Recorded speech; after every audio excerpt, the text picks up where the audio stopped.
नमस्कार दोस्तों, स्वागत है आप सभी का मेरे चैनल गुरुजनों का ज्ञान में। आज की हमारी प्रेरक कहानी का शीर्षक है मातृ सेवा का दृष्टांत। मित्रों, हमारे धर्म ग्रंथों में लिखा है, मातृ देवो भव।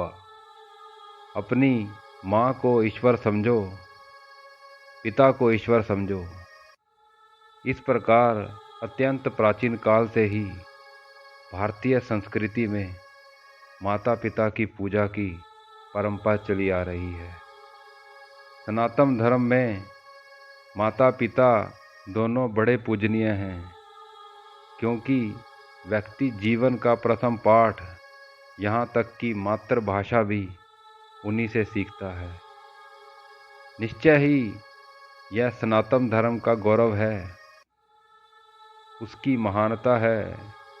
उपनिषदों के मंत्र केवल पाठ तथा अध्ययन करने तक ही सीमित नहीं हैं मित्रों, बल्कि कलयुग में, आज के इस युग में भी ऐसे लोग हैं जो अपने जीवन में उनका आचरण करते हैं।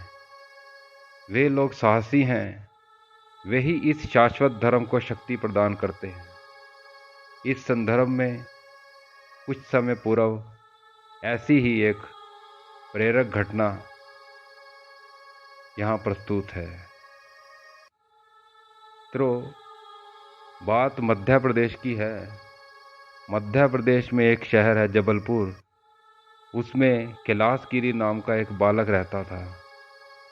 एक बार वह पेड़ से गिरकर बुरी तरह घायल हो गया। उसे जल्दी से जल्दी डॉक्टर के पास ले जाया गया, लेकिन उसके बचने की संभावना नहीं थी। चोटें बहुत अधिक आई थी। डॉक्टर ने उसके बचने की संभावना नहीं बताई। तब उसकी माँ ने भी वही किया जो संसार की असंख्य माताएं करती हैं। उन्होंने अपने पुत्र की रक्षा के लिए अपने कुल देवता भगवान शिव से प्रार्थना की और साथ ही यह प्रतिज्ञा भी की कि वे 2000 किलोमीटर पैदल चलकर रामेश्वरम दर्शन करने जाएंगी। चिकित्सकों ने बालक के बचने की आशा छोड़ दी थी, परंतु बड़े ही आश्चर्यजनक ढंग से वह अतिशीघ्र स्वस्थ हो उठा। परंतु उसकी युवती माता अपनी प्रतिज्ञा पूरी न कर सकी।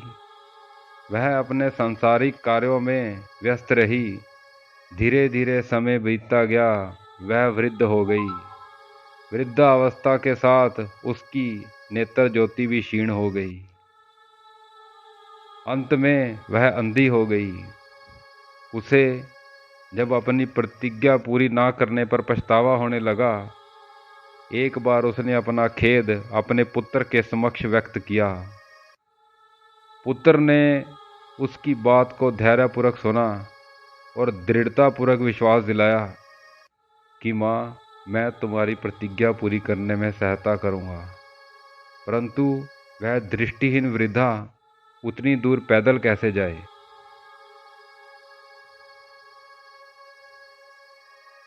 मित्रों, कैलाशगिरी इतना निर्धन था कि वह किसी वाहन की व्यवस्था भी नहीं कर सकता था, पर वचनबद्धता और दृढ़ता का वह धनी था। उसने श्रवण कुमार की कहानी को सुन रखा था, जिस प्रकार उसने अपने माता पिता दोनों को कांवर में बिठाकर अपने कंधों पर वहन करते हुए तीर्थों का दर्शन कराया था। कैलाशगिरी ने भी श्रवण कुमार के समान ही पैदल यात्रा का निर्णय लिया। उसने भी बांस की एक कांवर बनाई, उस पर एक और उसने माँ को बिठाने के लिए जगह बनाई और दूसरी ओर पानी की बाल्टी, डिब्बे, खाना बनाने का स्टोव, मिट्टी का तेल, कुछ खाद्य सामग्री और बर्तन आदि रखे। इन सब को साथ मिलाकर माँ के साथ कुल वजन 135 किलोग्राम हो गया। महाराज कांवर का वजन 135 किलोग्राम। इस प्रकार उसने भगवान का नाम ले अपनी यात्रा शुरू की। सबसे पहले उन लोगों ने मध्य भारत की दुर्गम नदी माँ नर्मदा की परिक्रमा संपन्न की। उसके पश्चात पुण्य तीर्थ चित्रकूट, प्रयाग, अयोध्या और वाराणसी भी गए। अपनी यात्रा मार्ग उन लोगों ने छोटे बड़े लगभग 1000 मंदिरों के दर्शन करे। सन 2005 ईस्वी की मई में वो लोग अपने गंतव्य स्थान रामेश्वरम धाम पहुँचे। मंदिर के संचालकों ने, सैकड़ों भक्तों ने उनका स्वागत किया। सभी लोग माता और पुत्र के इस अद्भुत निर्णय, उनकी ईश्वर के प्रति इतनी भक्ति और बेटे की अपनी माँ की इच्छा पूर्ति के लिए ऐसा कदम, इस अद्भुत घटना से भक्त बहुत प्रभावित हुए। उन भक्तों ने वापस जाने के लिए वायुयान, रेलगाड़ी, कार, जो जिसके मन में आया वो वह उतनी सेवा करना चाहता था। पर इन दोनों माँ बेटे ने विनम्रतापूर्वक उनको अस्वीकार कर दिया, क्योंकि कैलाशगिरी की माँ ने पैदल ही आने जाने की प्रतिज्ञा ली थी। मदुरई के समाचार पत्रों ने यह समाचार विस्तार से प्रकाशित किया, पर एक बार फिर माँ और पुत्र दोनों ही विनम्रतापूर्वक अपने प्रचार और प्रसार से विमुख रहे। रामेश्वरम दर्शन के बाद कैलाशगिरी नगर भ्रमण करते हुए मदुरई के मठ रामकृष्ण मठ भी गए। वहाँ के सन्यासियों से भेंट की। बाद में माँ पुत्र दोनों अपने पथ से प्रस्थान किया। 40 वर्षीय कैलाशगिरी से जब यह पूछा गया कि उसने अपने यह 7 वर्ष कैसे बिताए, तो प्रत्युत्तर में उन्होंने कहा कि मैं और मेरी माँ प्राय प्रतिदिन प्रातः 3 बजे उठ जाते हैं। मैं अपनी माँ की प्रातः क्रियाओं में सहायता करता हूँ। उसके बाद 6 बजे के लगभग हम नित्य पूजा पाठ करते हैं। उसके पश्चात हम अपनी यात्रा प्रारंभ करते हैं और 5-6 किलोमीटर पैदल चलते हैं।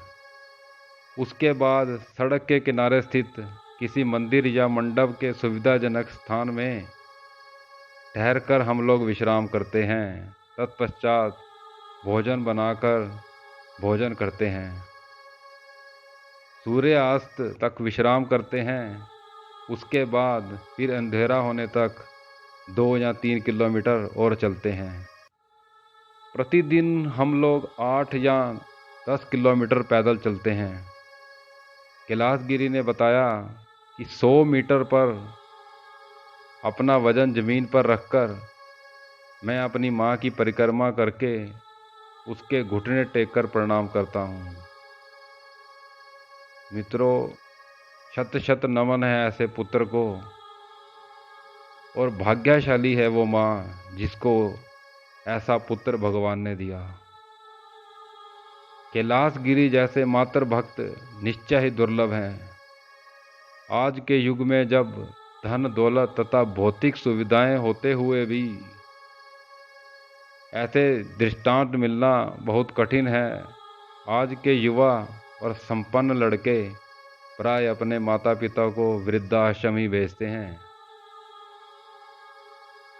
एक उपयुक्त घटना माता के प्रति एक निष्ठ भक्त का उदाहरण प्रस्तुत करती है। कैलाशगिरी जैसे मातृ भक्त पुत्रों को मेरा कोटि कोटि नमन। धन्यवाद।